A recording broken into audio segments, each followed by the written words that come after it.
Hello, everyone. Welcome into a political talk show here on WRMN. That's right, it's a political talk show on WRMN. Free Speech Friday is what we call today. It's good to have everyone out there. My name is Dennis Sonar Green. I'm the host of a political talk show during Free Speech Friday. We also have a couple people joining us as well. We've got a great discussion that we're going to be talking about, so it isn't going to be too much free flow or anything. I do want to get into unions. That's what we're going to talk about, and we're going to talk about 1099 type of unions and drive and ride share type of unions specifically. And to bring this topic over to us is our good friend Mark Avalar. We want to bring him over to camera as well. Joining us tonight is Mark Avalar, longtime Dundee Township resident with deep roots in local public service. Mark served as an elected trustee for the village of Algonquin in the late 1990s. And in 2022, he was appointed to Dundee Township Mental Health Board, where he served as board president. He's been active in civic and political organizing across Kane County for years. Tonight, Mark brings that hands-on governance experience because he did submit a testimony to the state governing to Springfield as well. What happens when state legislation reshapes the working lives of over 100,000 Illinoisans overnight? And who's really at the table when those decisions get made? Thank you very much for joining us. Thank you, Sonar. It's great to be back here, and thank you for allowing me to discuss this with you because I think a lot of our listeners do not know what's really going on here, including many union members who may not know what's going on. So thank you for the opportunity to begin this discussion, dialogue, and let's hope this becomes a groundswell of understanding, the big aha, and let's make sure Illinois does the right thing. Absolutely. That's the whole point of it, is get the information out. We don't have to tell people who's breaking the law or screaming about how they're breaking the speed limit. Why don't we just talk about the speed limit, and then everybody can know who's doing what? Joining me as well, you've heard him quite a few times, especially during the election side, is Mr. Dave Tease, host of The Morning Show and lifelong Elgin resident and Republican activist in Kane County, serves as precinct committeeman for Elgin Precinct 16, and has held leadership roles within Elgin Township Republican Central Committee, including co-vice chairman. In 2024, he ran as Republican candidate for Kane County Board District 22, challenging incumbent Democrat Vern Tempe on a platform of stopping tax increases and cutting that wasteful government spending that we all hate so much. He is also a tradesman who has worked under a union and then also under the 1099 umbrella as well. So we look forward to your perspective on unions as well. So thank you both for being in here. Mark, I'll let you set the stage with this because you actually submitted a testimony to this Senate bill. Yes, what happened is Senate Bill 2906. It's legislation sponsored by Senator Ram Villavalam, and it is making its way into Springfield. And what happened was last summer, the city of Chicago, the city council was going to have a vote to establish in Chicago if rideshare drivers can unionize. Rideshare drivers being Uber and Lyft, predominantly Uber and Lyft. And the city council was very edgy to take a controversial vote that if you vote one way, you're going to honk off the unions. You vote another way, you're going to honk off businesses. So they punted. That was last June. So then it went down to Springfield and to try to make this policy for the entire state.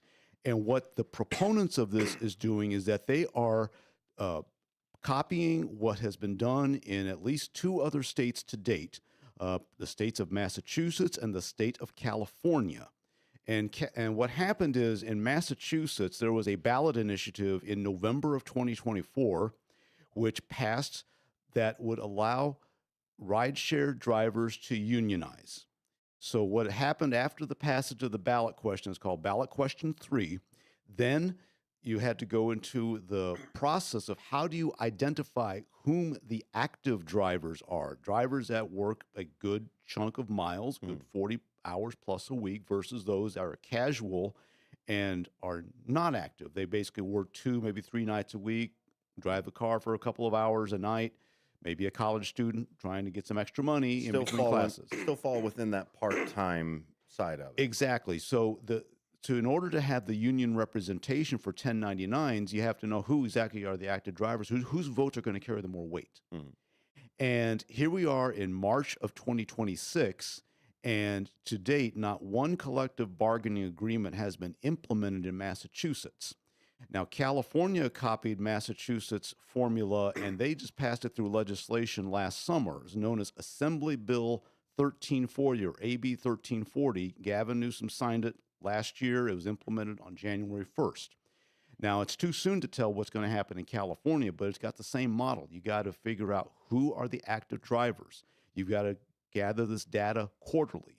You have to be able then to find out a median amount of how many drivers qualify as active drivers, and they submit their information through card check to be part Mhm. of a union. And that is the model that the Illinois legislation is trying to implement. So that's where we are right now. That's how we got here. And then we're going to get into a little bit further discussion of, well, what other things are we overlooking? But I will Mhm. say one thing I'm going to make very clear. I have strongly support workers' rights. I strongly support organized labor. What I don't support is how, in the past several years, or the past 8 years, organized laborers and primarily far left influences in union leadership are trying to snuff out 1099 independent contractors. Independent contracting, it's not for everybody, but it gives Americans the right to be their own boss. Mhm. But it's not for everybody. So you have the writers, you have real estate appraisers, you have the photographers, you have the language translators who work contract, they have clients, they built their client base. That's freedom. Oh, the entire media industry is run off of 1099 contractors. Exactly. And there Mhm. was an attempt in California back in 2019 to greatly reduce the number of independent contractors, including Uber and Lyft. That was the primary target, but it wiped out a lot of livelihoods in California. It's called Assembly Bill 5 or AB 5, using a strict ABC test. And the prong that gets in trouble is the B prong, which is you're in a business different than your Mhm. client, like a newspaper. You're a Gotcha. freelance writer. Mhm. But if you were contracting through a newspaper, that's not accepted. Here in Illinois, real estate appraisers, if you have your own business, and we have some legislators that do have their own business, some powerful ones, Mhm. they cannot continue if they're under California's rules. So protecting the freedom, the working class, which is a common theme throughout our political, especially since Mhm. 2024, that's what this is about. And it's a front that I don't think a lot of people know about. Absolutely. And a lot of people look at unions more on just a broader scale, right? And most people don't have a lukewarm opinion about unions. Most of the time you're either for them or against them. It just depends on in what flavor with it as well. And if it's forced as well. But from from my perspective, the union is supposed to be so that the workers have a seat at the table. That's it. And not at the seat at the table for the entire industry, but the seat at the table for whom they are employed with. That's really what it is. And so with the W-2 contract type of thing, we can all just link arms and just walk out the door and do whatever. With these large, giant corporations, we wouldn't need a a union this big or a legislation this big if the market had more rideshare companies. Then the market decides what's fair and what's balanced. That's what I mean, what we're supposed to have in a healthy capitalism, right? Is we're Mhm. supposed to have multiple choices for the same product so that we can vote with our dollars instead of having to constantly vote people to change the rules. So what options do the ride share people have now? Are they put in a corner where they have to write some sort of legislation? Or are they at a corner where if they want to unionize, they'll have to have a different contract with Uber or Lyft? Well, where they are right now is as classified as a 1099 independent contractor, and that's classification for tax status. Hmm. Where they are right now, they cannot unionize because under the National Labor Relations Act, as amended under Taft-Hartley, independent contractors are strictly prohibited from being involved in union organizing. Mm. That is that is what prevents Uber and Lyft drivers from being unionized today. Because there's no direct person to unionize against. You're unionizing against the industry in general when you're at that point, right? And I think that's essentially what we're looking at with the teachers union as well. As you talked about section unionization, right? Am I using the wrong word? Sectoral. Sectoral. Thank you. Mhm. I knew there was an extra syllable on the end of No it. worries. So sectoral unionization is I'm going to unionize that particular market. Correct. In industry. Exactly. So what you're saying is we're not going to let the market decide where the bottom is. We're going to set the bottom regardless of what the market is going to do. And we're going to let everybody who can't make that threshold fail. How is that not passing legislation to help the big guys? Well, first off, right now under current law, and we're talking the National Labor Relations Act, it is the classical model of one union with one employer, one union local Mhm. negotiating with one employer. That is the classical model. Because That you're has not changed. because you're not going to bite the hand that feeds you so much to where you lose your job, right? I could go up to my boss and the 15 of us can go up to our small business boss and say, we all want $1 million raise. That's ludicrous because you'll lose the company, right? Mm-hmm. So a worker to employee or employee to employer union relationship is the more healthier side because if you don't want to work here, go find another job at a different union or at a different place. But we unionize against this one place, and it's no different than the rest of us sitting at the break room going, you know what, we should probably get a raise. Let's go talk to Bob about it. Mm-hmm. I mean, Exactly. But and with 1099 and more traditional 1099s, and Mhm. I'm not including the ride share, basically the app-based 1099s. I'm talking more of the photographers Mhm. and the wedding planners and the real estate appraisers, the freelance writers. They negotiate with each client. Mhm. And even like a nanny, I mean, a nanny goes into business for herself. She no longer has to go through the agency. She has enough experience. And now she can be her own boss, choose her own clients, choose the most lucrative bosses, and that's freedom. That is the working class freedom in a different tool of 1099 work. And right now, the far left is trying to threaten that model. They try to eliminate 1099 work, but California voters through something called Prop 22 back in 2020 through initiative said rideshare drivers, app-based drivers will still remain 1099s. They had to go through an initiative to do that, and it passed. It passed by almost 60% of the vote in California at the same time Biden was carrying the state. So what we look at here is that sectoral organizing, sectoral bargaining, that is what Senate Bill 2906 attempts to establish in Illinois. And believe me, what I've experienced through working with 1099s and participating in other podcasts, one I'll give a shout out to is Rideshare Rodeo. It's a Colorado-based podcast that's primarily for drivers. Listening to their grievances, they have some real grievances. And companies like DoorDash and Uber Eats, they do have to clean up their shop.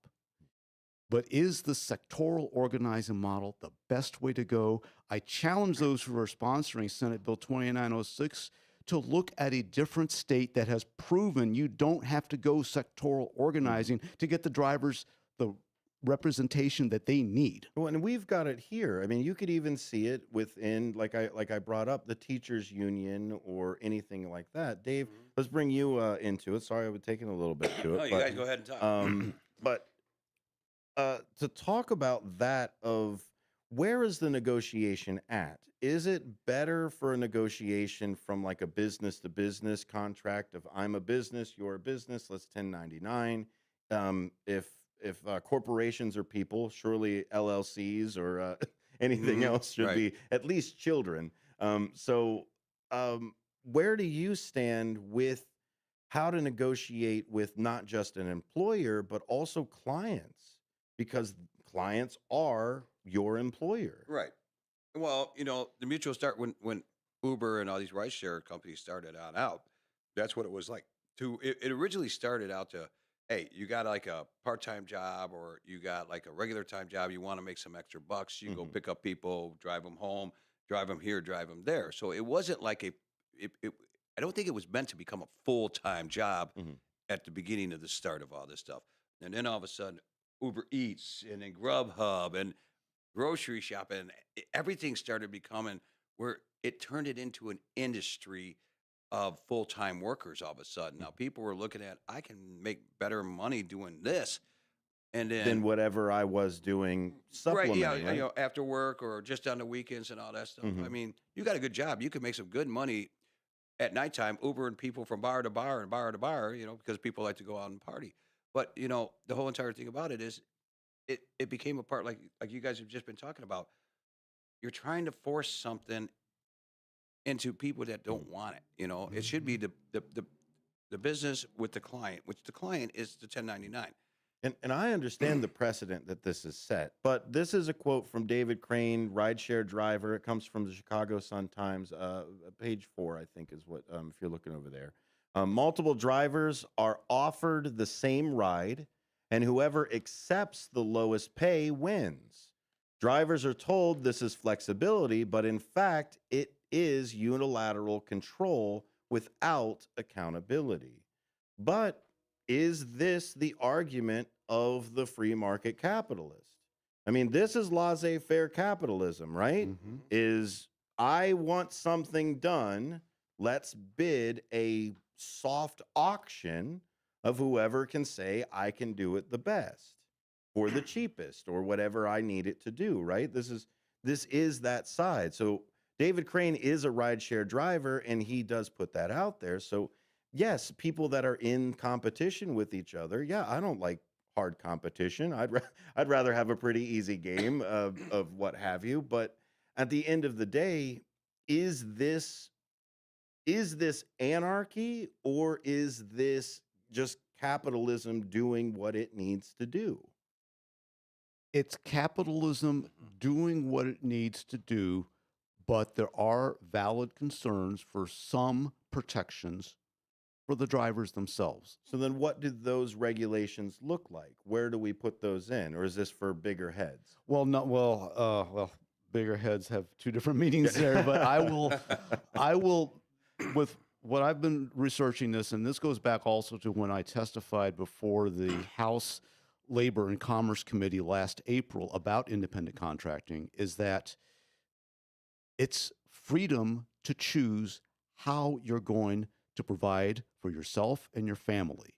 If 1099 work is not for you, if W 2 is better for you, go get a W 2. Go join a union under the current rules. Mhm.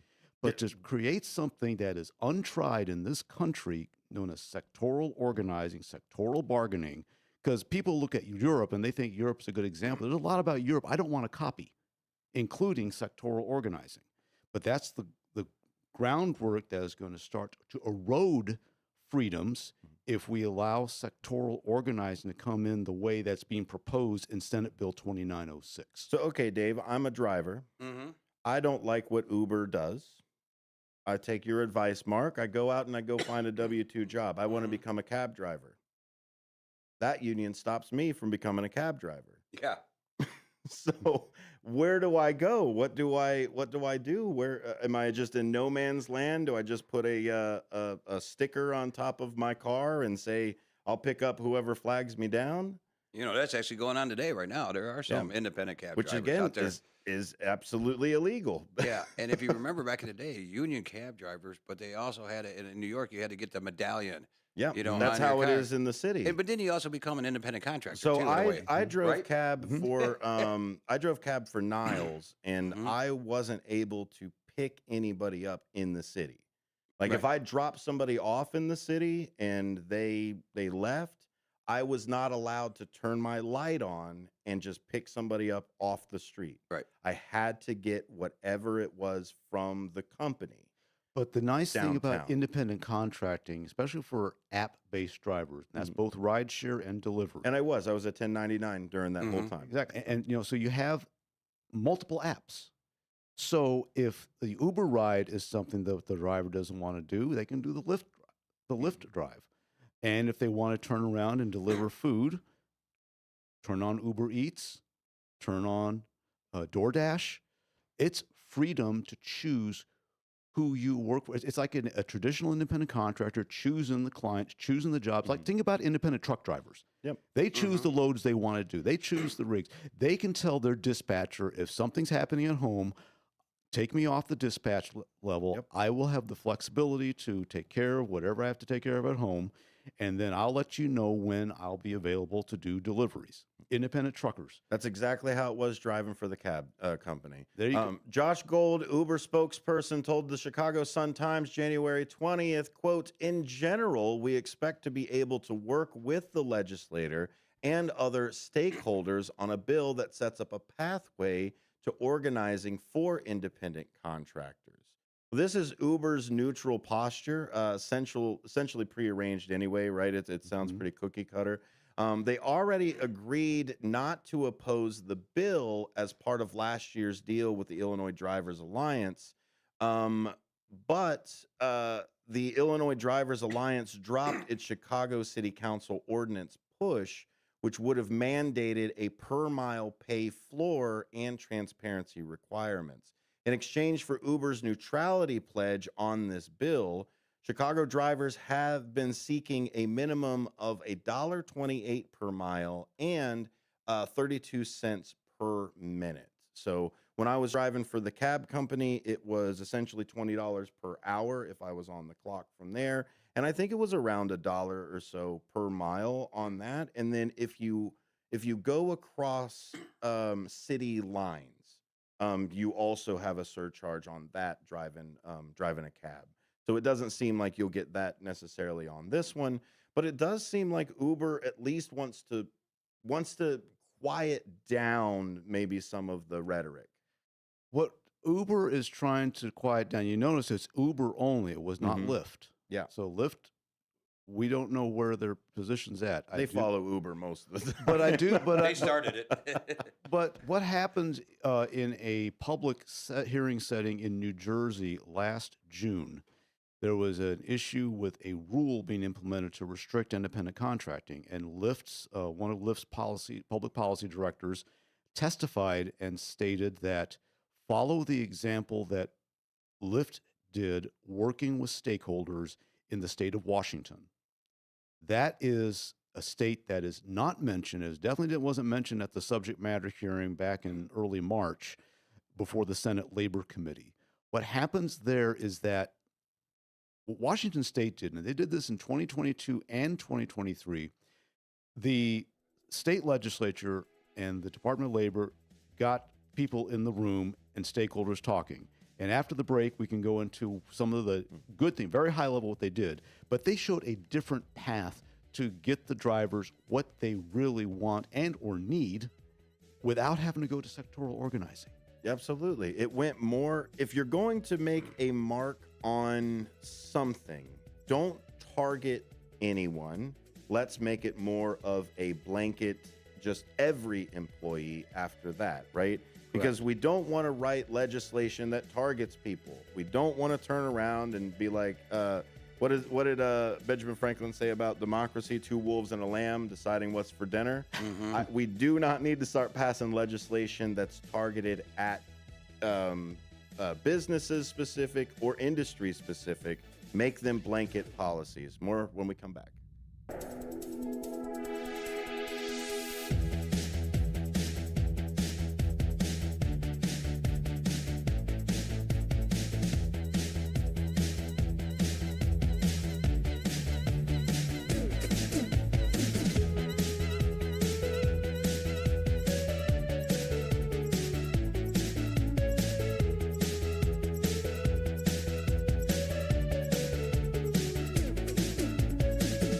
Welcome back to a political talk show here on WRMN. We're talking unions, we're talking independent contractors. Feel free to send us a message. That is 505-926-1410. That's the text line for WRMN 1410. The scale of what's being targeted. Let's get to the numbers real quick. $1.8 trillion contributed to U.S. economy by independent contractors. Less than 1 in 10 independent contractors who say they'd prefer a traditional job. I wouldn't want them. I don't like traditional 9-to-5s. Then I can't be an independent contractor. Yeah, like me, I got freedom. I got freedom. Absolutely. You set your own schedule, all those things, the good stuff. About 2 out of 3 Americans who say they'd prefer to be their own boss. So 2 out of 3 want to be those independent contractors as well. 82% of women who say government should not force them into a 9-to-5 job as well. These statistics come from an article that our guest Mark Avalark brought to us as well. This was written by Kim Cavan. Came out March 13th. The article is called Dangerous Freelance Busting. Before I turn it over to you for that example in Washington, Mark, I want to just put, this is what the Teamsters president himself has said. Sean, stand your butt up, O'Brien. If you haven't seen that one, Kristi Noem's new replacement is part of that clip. Look, everything in politics is connected. So here we go with Sean O'Brien, Teamsters president. Via X put this quote out on March 13th, which triggered this article by Kim Cavan. Said employers of all sizes and elected officials of all levels need to recognize how dangerous the independent contractor model is for the future of this country. Now, Mark, you disagree with that right there. Oh, big time. And let's level set here. Let's remember, we're talking Sean O'Brien, the president of the International Brotherhood of the Teamsters, the featured speaker on Monday night at the Republican National Convention in Milwaukee. I was there in Pfizer Forum. That was the one speech I recorded end to end. And even then, he was dog whistling. Now, the Trump administration, anybody went on that stage, with the exception of Tucker Carlson, they were so scripted. They had to be scripted. And O'Brien definitely had to, not push anything that he had been pushing prior to being friendly to Republicans. It was surprised that he was even the speaker. It was quite a surprise. First time a Republican, a Teamsters president has addressed a Republican National Convention. And I can say I was there. But let's talk about where Sean O'Brien said this. It was at a forum hosted by BlackRock. Infrastructure and labor was where he said this at. And keep in mind the time progression. March 11th was the subject matter hearing for Senate Bill 2906 in Springfield before the Senate Labor Committee. No action was taken. It was a subject matter hearing. The following day, O'Brien comes out with this. So the day after, all the 1099 independent contractors, knowing that under Villa-Valum's legislation, they would remain 1099 independent contractors, the president of the Teamsters comes out and calls how dangerous the independent contractor model for the future of our country. This is a contradiction of the far left, and one would think, well, is Senator Villa-Valum in the middle on this? Well, compared to O'Brien, he is a little more centrist. But when we look at what is important for the drivers, not for the unions. And my take on this, and this is why I brought up Washington State. Washington State has shown how you can get benefits for 1099 workers with the Washington government facilitating, bringing all the stakeholders to the table, Uber and Lyft and the unions and drivers. And that's what they did back in 2022 and again in 2023. Governor Jay Inslee signed both those bills into law.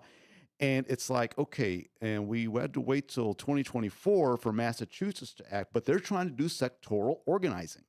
Back to Targeted industries. targeted industry. Whereas what Washington State did is that they used the government to facilitate a discussion for the drivers. And the priority to me, and I mentioned earlier on Rideshare Rodeo, the podcast I've been a guest on a few times, I've heard the stories, and they are terrible stories. And not just the rideshare drivers, the rideshare tech companies, but also the delivery.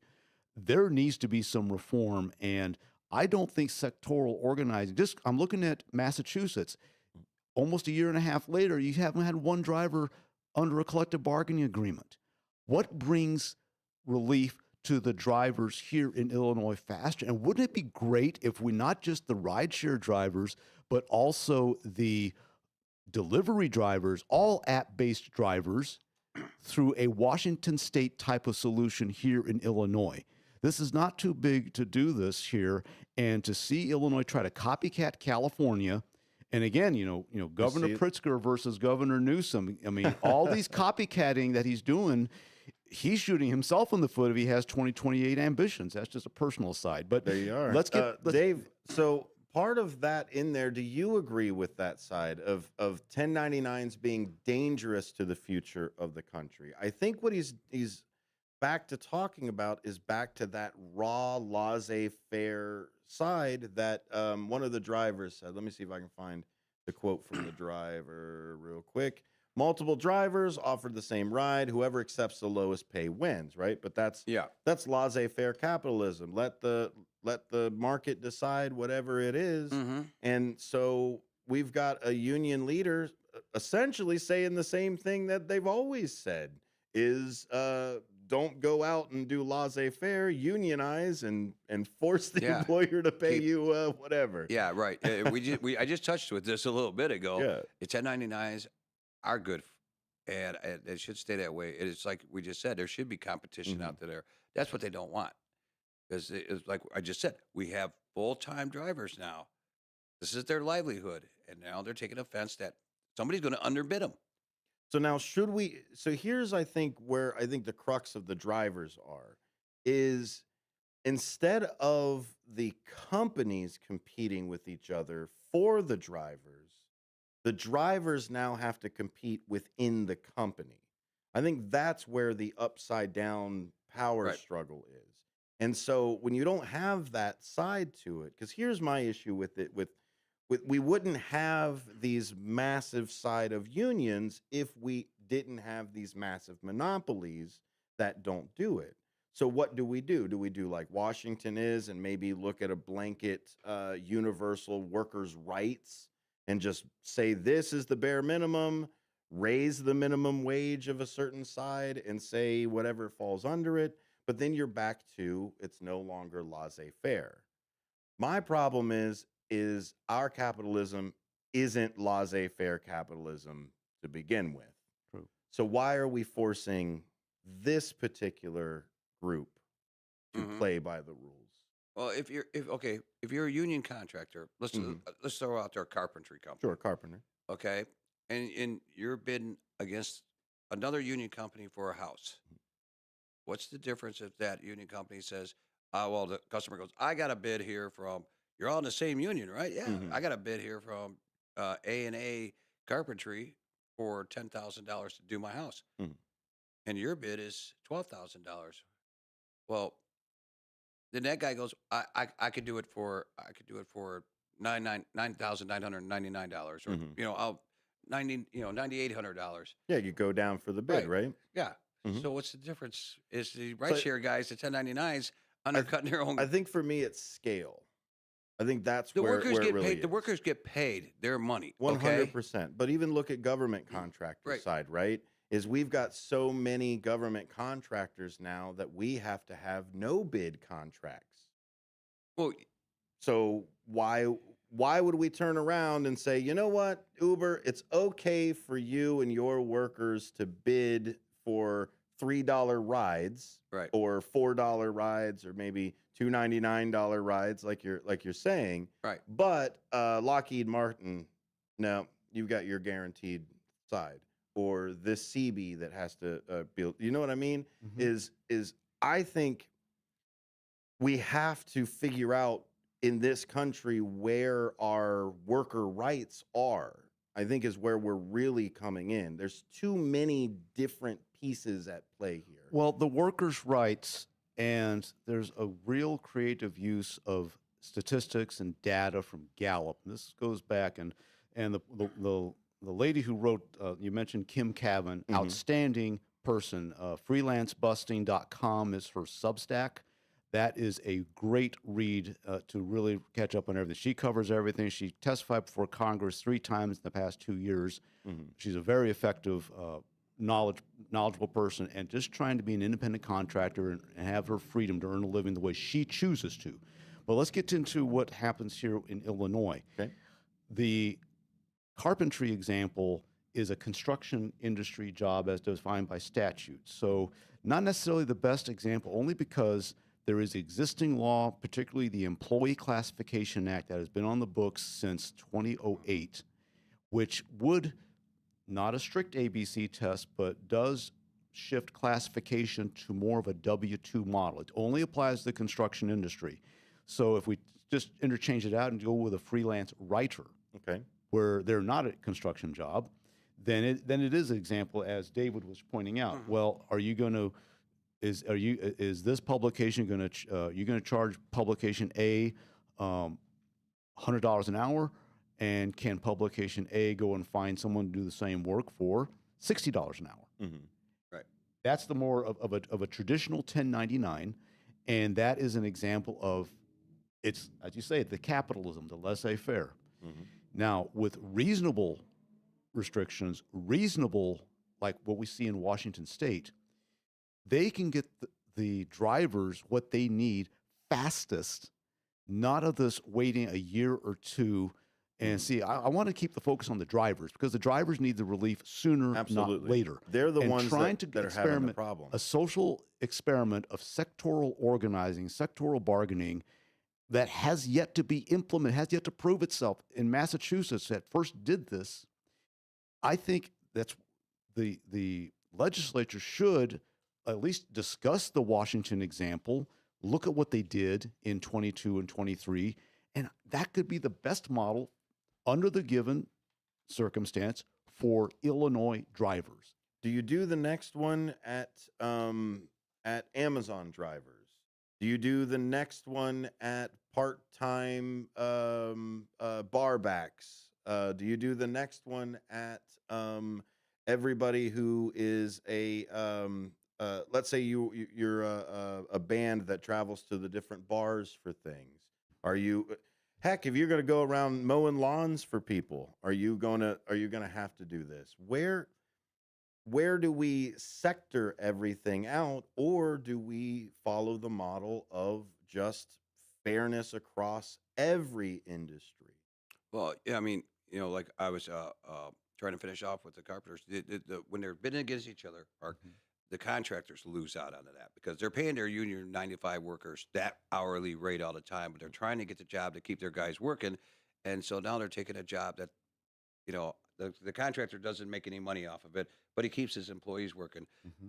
He doesn't win. But in Uber's situation right now is what they're doing is that they're winning because now you got these full-time guys and they can get these weekend warriors or these nighttime warriors and they can undercut the full-time warriors. Mm-hmm. And now who makes the money? Who makes the most money? Uber, because now they got them Mhm. competing against each other. Mm-hmm.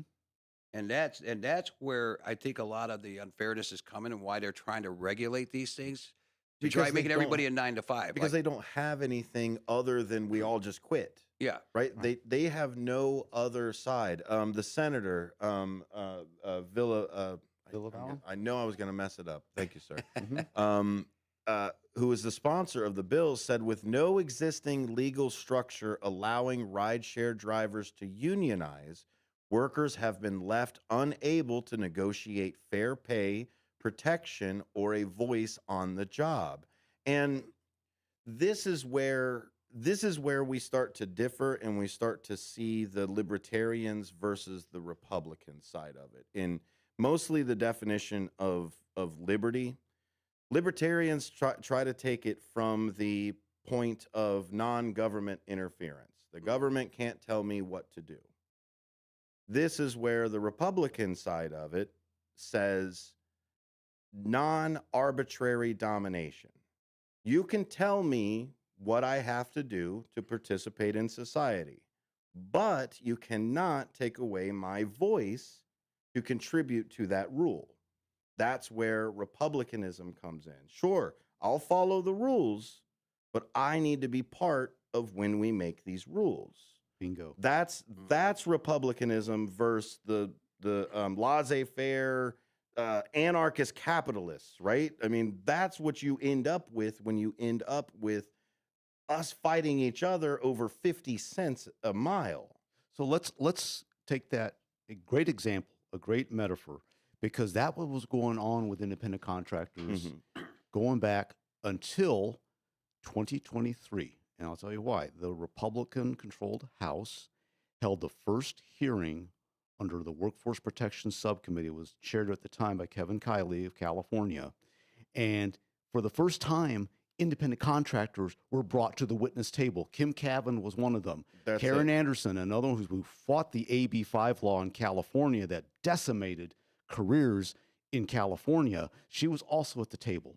It was the first broadest discussion about independent contracting you've seen in the nation's capital, in my honest opinion, because you actually had the people at the table. And that's the point of the union. The point of collective bargaining or linking arms and we all go into the boss's office, that's the point of unionization, is to get a seat at the table. Now, where I think we all seem to disagree in certain levels is what table is that? Well, Is it the table at the state level, the table at the federal level, or is it at the table that you all sit at the conference room together? well, that's where the one table that is really risky for this country is the sectoral bargaining table. Yes. That is completely unexplored territory. And if you start with rideshare drivers, it's going to, as you said earlier, it's going to be expanded. Yep. What you saw in DC in 23, when Cavan and Anderson, and for the first time, the American people could hear the challenges of being an independent contractor when you've got legislation like California's AB 5 trying to forcibly reclassify you into a W-2 that you don't want to go. Even with an LLC, should you have to go through an LLC to be in business for yourself? You're hanging out your shingle and you be your own boss. And you do it, and you're choosing your pathway to how you're going to provide for yourself and your family. That's the American dream since colonial times. And I'm there with you with absolute laissez-faire capitalism, dog eat dog, best of the best, evolution type of thing in economics. But to me, as a Republican, domination also extends into the economic side. I will not allow a corporation to dominate my citizens either. And that's what's happening right now. And a lot of it is the monopoly. It also works for a monopoly of unions. We saw what Sean Absolutely. O'Brien's saying. And that's what this is. They've tried to make the case, going back to 2018, that independent contractors need to be reclassified because of so-called misclassification. Even during the Biden administration, the most labor-friendly administration that we've seen in modern times, they couldn't find billions of dollars in misclassification. When I testified in Springfield, Cavan was one of the Zoom witnesses with me. Another lady is a researcher out of George Mason, Dr. Leah Gashvili, and she had the metrics of what happened in California when he implemented AB 5. There's empirical data that says this doesn't work. And sectoral organizing so far has not shown it will work. Illinois, before you go down a wrong path, let's do the right path. Let's look at all the models, especially Washington State. And you're talking about that monopolization. When you start doing sectoral unionization like this, and you say this market or this sector can only have this floor right here, you're monopolizing the labor.